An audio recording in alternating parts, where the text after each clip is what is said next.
अस्सलामुअलैकुम my YouTube family, कैसे हैं आप सब लोग। उम्मीद है आप सब खैरियत से होंगे और एकदम मज़े कर रहे होंगे।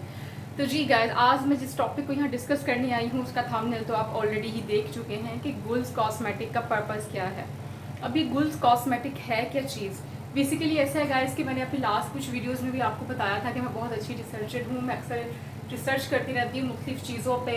वो सिर्फ आपकी जो है वो सिर्फ स्टडी से रिलेटेड नहीं हो सकती, वो डिफरेंट किस्म की कैटेगरीज हो सकती हैं। इस तरीके से मैंने कुछ जो है ह्यूमन की जो स्किन है उस पर रिसर्च की, और इसके अलावा मैंने कुछ कॉस्मेटिक्स पे रिसर्च की। बेसिकली उनका आपस में क्या कम्बिनेशन है, हमारी स्किन इतना कुछ यूज़ करने के बावजूद भी वैसी अट्रैक्टिव क्यों नहीं रहती, वैसी फ्रेश क्यों नहीं रहती जैसा कि हम चाहते हैं। ऐसा होता है कि जब हम कोई चीज़ अप्लाई कर रहे होते हैं अपने फेस पे, वक्ती तौर पे तो वो चीज़ उसको मतलब रखती है, मतलब लोगों को अट्रैक्ट करती है कि हमारी स्किन बहुत ग्लो कर रही है, फलान है, ठीक है। लेकिन ये सिर्फ वक्ती चीज़ें होती हैं। जैसे ही आप अपने फेस को वॉश कर लेते हैं तो आपकी जो स्किन होती है या तो पहले से भी ख़राब हो जाती है या मज़ीद जो है ना वो डाउन होने के साथ साथ जो है वो आपकी प्रॉपर बता रही होती है कि जो चीज़ आपने अप्लाई की थी उसके कुछ साइड इफ़ेक्ट भी वो छोड़ रही है। तो बेसिकली पहले अंडरस्टैंड करना ये ज़रूरी है कि आपकी स्किन है क्या। तो गाइस, आपकी जो स्किन का 22 स्क्वायर फीट जो होता है ना वो आपकी स्किन पे बेस करता है आपके जिस्म का हिस्सा सर से पाँव तक।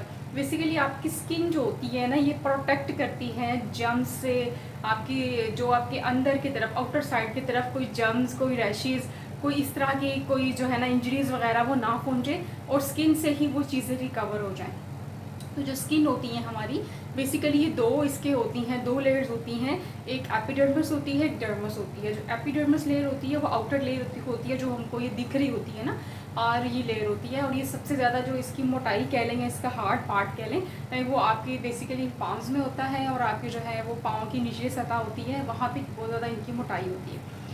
तो ऐसा होता ये है कि जो आपकी स्किन होती है तो मैंने आपको बताया जर्म्स वगैरह से रोकती है, और दूसरी चीज़ ये है कि इसके अंदर जो होते हैं ना कुछ सेल्स होते हैं, मेलानोसाइट उनको बोलते हैं। वो सेल्स जो होते हैं ना वो एक डार्क पिगमेंट प्रोड्यूस करते हैं जिसको मेलानाइन बोलते हैं, ठीक है। वो जो डार्क पिगमेंट होता है, बेसिकली आपने देखा होगा हमारे जो स्किन है, हमारे जो कल्चर से रिलेटेड, या आप ये कह लें कि जो मुख्तलिफ ज़ात पात के लोग हैं उनका कलर डिफरेंट होता है। मतलब हर एक का कलर ब्राइट नहीं होता, काफ़ी लोगों का कलर डार्क होता है, कुछ का कलर जो है वो दरमियाने कलर की होती है स्किन। वो होता ये है, एक तो हमारा इन्वायरमेंट हमारी स्किन पे बहुत असर डालता है, हमारे इर्द गिर्द की जो चीज़ें होती हैं वो हमारी स्किन पे बहुत असर डालती हैं। और एक हमें जो इनहेरिट हुई होती हैं, विरासत में हमें जीन्स में चीज़ें मिली होती हैं। अब देखो कुछ के पेरेंट्स जो हैं वो बहुत वाइट होते हैं, तो सम टाइम ऐसा होता है कि उनका बच्चा तो बहुत वाइट होता है और सम टाइम बच्चा इतना वाइट नहीं होता। वो हो सकता है कि उसको जो वो कलर इनहेरिट हुआ है वो कलर उसको कोई पीछे उसके बावजदाद से इनहेरिट हुआ कलर है, तो वो बेसिकली उससे नहीं मिल रहा होता। हम लोग अक्सर ये ज्यूम करते हैं या देखते भी होते हैं कि पठान जो है वो बड़े सुर्ख और सफ़ेद से होते हैं।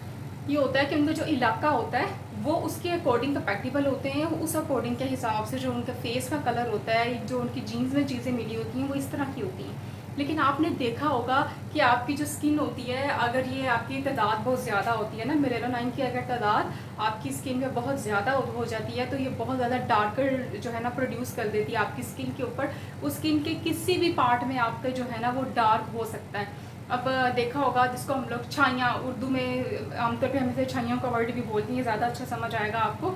तो स्किन के मुख्तलिफ पार्ट्स पे, मुख्तलिफ जगहों पे कहीं ना कहीं डार्क, जिस पिगमेंटेशन भी बोलते हैं, मलाजमा भी बोलते हैं, ये सब चीज़ें एक ही चीज़ के वेराइटी ऑफ नेम्स होते हैं। तो ये डिफरेंट आपकी स्किन के मुख्तलिफ पार्ट्स पे जिस जगहों पे ये आपको नज़र आती होगी, कहीं बहुत ज़्यादा ब्राउन, कहीं इतनी ब्राउन हो जाती है कि ये फिर ब्लैक में तब्दील होना शुरू हो जाती है। तो इसमें ये होता है कि वो चीज़ें बहुत ज़्यादा जो होती है ना वो पिगमेंटेशन बहुत ज़्यादा हो जाती हैं। तो लड़के तो आमतौर पे इसको इतना मतलब वो नहीं लेते हैं, वो कहते हैं चलो ठीक है, फॉर ग्रांटेड लेते हैं, इतना ज़्यादा नहीं वो करते कि ये जो है ना कि बहुत ज़्यादा इसके लिए वो कोई ट्रीटमेंट करें, या कोई एजेड लोग जो होते हैं वो नहीं करते। लेकिन गर्ल्स, व्हाट अबाउट गर्ल्स, जो गर्ल्स होती हैं वो बहुत सेंसिटिव होती हैं। वो तो बस छोटा सा एक निशान भी आ जाए ना फेस पे तो वो तो 3-4 दिन शीशे में देखती रहती हैं कि यार ये क्यों आया, मैंने ऐसा क्या किया था। तो पहले तो गाइस हमें अपनी स्किन को अंडरस्टैंड करना है कि ये क्या चीज़ें हैं और इसको कैसे हम इम्प्लीमेंट करते हैं। वैसे तो ये वीडियो जो है वो मेरी आज ज़्यादातर गर्ल्स के लिए, लेकिन बॉयज़ भी आजकल मैंने देखा है बहुत कॉन्शियस होते हैं अपनी स्किन को लेके। वो भी प्रॉपर ट्रीटमेंट चाहते हैं, वो चाहते हैं कि उनकी स्किन भी ब्राइटन हो, टाइटन हो, और जो है ना वो एंटी एजिंग से रिलेटेड जो है ना उनको भी प्रॉपर जो है ना वो ट्रीटमेंट्स दिए जाएँ ताकि वो इससे बेहतर करें। तो गाइज़ मेरा ये ख्याल इसलिए मेरे अंदर पैदा हुआ कि मैं भी जो है ऑफकोर्स गर्ल्स हूँ, कॉस्मेटिक्स को टेस्ट वगैरह करती रहती हूँ, रिसर्च करती हूँ ह्यूमन स्किन को। तो होता ये है कि जो हम लोग की केमिकल्स वाली चीज़ें अपने फेस पे लगाते हैं, जिनमें मर्करी होते हैं, स्टेरॉइड्स होते हैं, ये बेसिकली करते ये हैं कि ये आपकी स्किन को वक्ती तौर पे तो आपको किसी पार्टी में, फंक्शन में जाने के लिए, तो लोगों के दिलों को लुभाने के लिए काफ़ी होते हैं। इसमें आप पता नहीं कंसीलर होता है, बेस होता है, बड़ी चीज़ें और भी होती हैं जो आप इन छाइयों को, इन चीज़ों को छुपा लेते हैं वक्ती तौर पे, और ये बहुत ज़्यादा जो है ना वो लोगों को अट्रैक्ट करते हैं कि यार स्किन कितनी अच्छी है, देखो कितना ग्लो कर रही है, तो वो आप उसको ग्लो करवा रहे होते हैं ये सब चीज़ें लगा के। लेकिन जैसे ही आप उन सब फंक्शन से थोड़ी देर से बाहर आते हैं, तो चीज़ें जो होती हैं वो बैड इफ़ेक्ट्स आपके फेस पर छोड़ जाती हैं। कुछ ऐसी प्रोडक्ट्स होती हैं जो इतने बैड इफेक्ट छोड़ जाते हैं कि आपकी स्किन जो है वो बुरी तरीके से डैमेज होना शुरू हो जाती हैं, और वो आपको पता नहीं चल रहा होता। आहिस्ता आहिस्ता चीज़ें यहाँ होती हैं। कुछ क्रीम्स मार्केट्स में ऐसी आती हैं, कुछ प्रोडक्ट्स ऐसी मार्केट में लॉन्च की जाती हैं जो आप डे और नाइट में यूज़ कर रहे होते हैं, और आपने देखा होगा, बल्कि इसको तो आप बाद में इस पर आते हैं, पहले आप ये देखिए जो टीवी में एड्स आते हैं, रातों रात गोरे, एक रात में आप गोरे। भाई हाउ इट इज़ पॉसिबल, एक रात में आप कैसे गोरे हो सकते हैं? ऐसा कोई जादू मंत्र नहीं चल रहा है यहाँ पे। बेसिकली वो उसको मेकअप करके एक वक्ती ऐड तो बना लेते हैं, और उस प्रोडक्ट के अंदर भी उन लोगों ने जो मर्करी और स्टेरॉइड्स वगैरह यूज़ किए जाते हैं, जिस तरह की चीज़ें यूज़ की जाती हैं, जो बेसिकली आपकी स्किन को जो है वो आहिस्ता आहिस्ता डैमेज कर रही होती हैं। एक बार लगाने से लगेगा जैसे आपने बहुत ज़्यादा जो है ना वो स्किन को ग्लो करवा लिया है और निशान कम हो रहे हैं, लेकिन ऐसे जो वो कम नहीं हो रहे होते, वो ज़्यादा हो रहे होते हैं। तो होता ही है कि हम बाज़ वक़्त मेडिकल चीज़ें भी यूज़ कर रहे होते हैं ना। एक तो इंजेक्ट करवाते हैं, जो इंजेक्शन होते हैं डिफरेंट तरह का रंग गोरा करने के लिए, और कोई कैप्सूल्स वगैरह डेली बेसिस पे खा रहे होते हैं। हमें ये नहीं पता होता कि चीज़ें हमें नुकसान दे रही हैं, तो हम उनसे मतलब बिल्कुल जो है ना अनॉयड होते हैं, और फिर भी हम उसको रियलाइज़ नहीं कर रहे होते कि यार ये हमें बेसिकली जो चीज़ें हैं ये हमें पिंच कर रही हैं। हम उसको बिल्कुल जो है ना एक खाते में नहीं ला रहे होते, और हम कह रहे होते हैं नहीं हम गोरे हो रहे हैं, हमारी स्किन यूँ हो रही है। तो गाइस इसमें मैंने बहुत रिसर्च की है, बहुत मतलब कि बहुत रिसर्च की है। मैंने कंप्यूटर साइंसेज में एमएस किया हुआ है, मैंने पहले भी बताया था। तो मेरा जो है ना वो ताल्लुक बायो और कंप्यूटर दोनों से है, क्योंकि बायो इन्फॉर्मेटिक्स पे जो है ना मेरा काम था। तो इससे रिलेटेड मैं इन दोनों पे रिसर्च करती रहती हूँ। जो ह्यूमन की जो चीज़ें होती हैं, जो प्रोडक्ट्स वो यूज़ कर रहे होते हैं, उस पर भी बाकायदा मैं जो है ना वो अपनी रिसर्च वगैरह भी करती हूँ, और उस पर प्रॉपर मैं जो है ना वो आपको बताती रहती हूँ कि यार ये चीज़ इस तरह की लेवल की है, ये चीज़ इस लेवल की है। तो मैंने उस पर ये सोचा कि मैं अपनी कुछ प्रोडक्ट्स पे काम करके, जिसमें जो है वो इस तरह के साइड इफ़ेक्ट ना हो, जो कि नेचुरल तरीके से हों और आपकी स्किन को आपके म्यार के मुताबिक लाएं। लेकिन आहिस्ता आहिस्ता थोड़ा सा टाइम टेकिंग प्रोसेस होगा, लेकिन आपकी स्किन इंशाल्लाह शर्तियाँ वही सब करेगी जो आप चाहेंगे। लेकिन इस तरह नहीं होगा कि रातों रात ही आपको करिश्मा दिखा दें। बेसिकली अभी जो है वो मैंने अभी लॉन्च की नहीं है, उस पर मैं अभी इंशाल्लाह मे बी 2 वीक्स तक या 3 तक या 1 मंथ भी लग सकता है मुझे, तो मैं करके आपके साथ ज़रूर वो शेयर करूँगी। तो उसके मुताबिक मैंने वो कुछ चीज़ें तैयार करवाई हैं जो कि आपकी स्किन को जो है वो डैमेज नहीं करेंगी, आपकी स्किन फ्रेश रहेगी, ग्लो करेगी, और ऑफ कोर्स जैसा आप चाहते हैं वैसी रहेगी। एक चीज़ तो ये भी बिल्कुल 100% जो है वो ठीक है कि आप जो चीज़ें खाते हैं, इनटेक जो आप करते हैं, वो भी आपकी स्किन पे ज़ाहिर होता है। वो चाहे आप वेजिटेबल्स का करें या आप फास्ट फूड का करें या आप किसी चीज़ का भी कर सकते हैं। वैसे तो मैं ये बोलती हूँ कि पानी और जूसेस का यूज़ किया करें, लेकिन फ्रेश जूस का, डिब्बे वाले जूस का नहीं, और पानी लाजमी पिया करें। पानी से भी आपकी स्किन जो है वो अच्छी रहती है। लेकिन इसके साथ साथ आपको इस पर ज़ाहिर है कुछ लगाना भी पड़ता है, जिससे जैसे कि इतनी तेज़ धूप होती है, धूप में हम लोग कुछ वो यूज़ कर रहे होते हैं। बेसिकली वो क्या चीज़ें होती हैं, वो ये होता है कि हम लोग धूप से बचने की कोशिश कर रहे होते हैं ना, सनस्क्रीन, सन ब्लॉक यूज़ कर रहे होते हैं, लेकिन वो चीज़ें बाज़ औक़ात इतने हार्श केमिकल से बनी होती हैं कि थोड़ी देर तक ही, हम महीना यूज़ की, 15 दिन यूज़ की, तो आपकी स्किन ख़राब हो जाएगी। जिनकी एक्नी स्किन का जिनको इशू है, जिनके रिंकल्स बहुत आते हैं, पिंपल्स का बहुत ज़्यादा, जिनके जो है वो भरमार हुई पड़ी है फेस के ऊपर, डार्क सर्कल्स बहुत ज़्यादा हैं, जिनकी एजिंग बहुत शो होती है, जिल्द ढलक चुकी है आपकी, तो ये सब चीज़ों के लिए हम मुख्तलिफ क्रीमें यूज़ करते हैं। तो मैं इंशाल्लाह आपको एक ही प्रोडक्ट से इंट्रोड्यूस करवाऊंगी, और मैं अपने नाम के साथ ही इंशाल्लाह उसको लॉन्च करूंगी, और उसके अंदर वो एक ही क्रीम होगी ऐसी जो आप डे नाइट यूज़ करते हैं, और आपको प्रॉपर जो है वो एक नेचुरल तरीके से आपकी स्किन को रिपेयर करेगी। उसमें कोई हार्श केमिकल और कोई ऐसी कोई चीज़ मैं नहीं जो है उसके अंदर इंक्लूड करवाऊँगी, ना मैंने करवाई है उसको, बल्कि मैंने एक्सपेरिमेंट्स उस पर मैंने करना स्टार्ट कर दिए हुए हैं।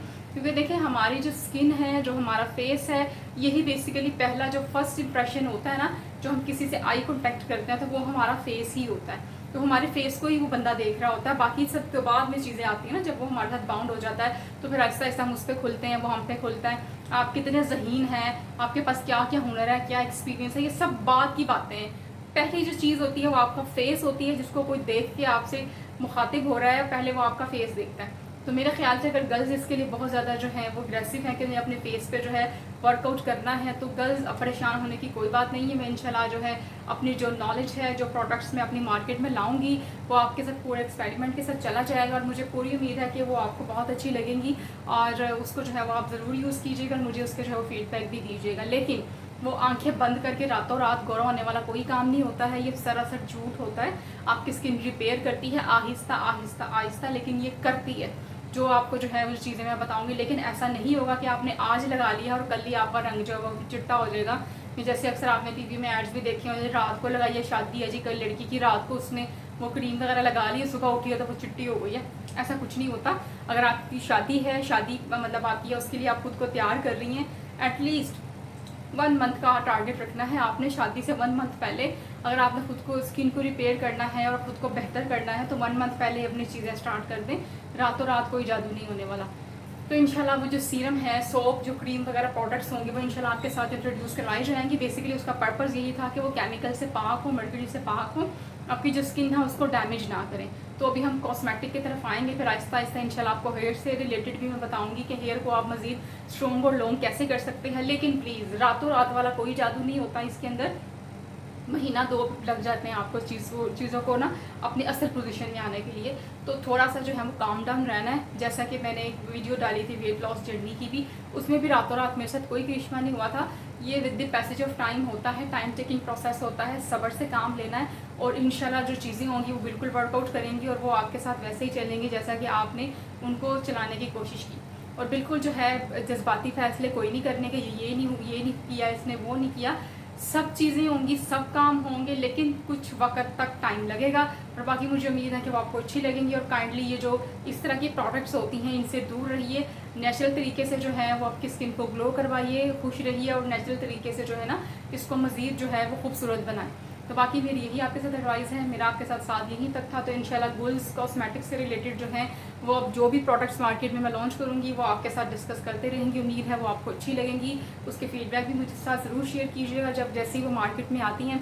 अपना बहुत ख्याल रखिएगा, फिर मिलेंगे। अब मेरे चैनल को सब्सक्राइब करना ना भूलिएगा। अगर वीडियो अच्छी लगी हो तो लाइक ज़रूर कीजिएगा।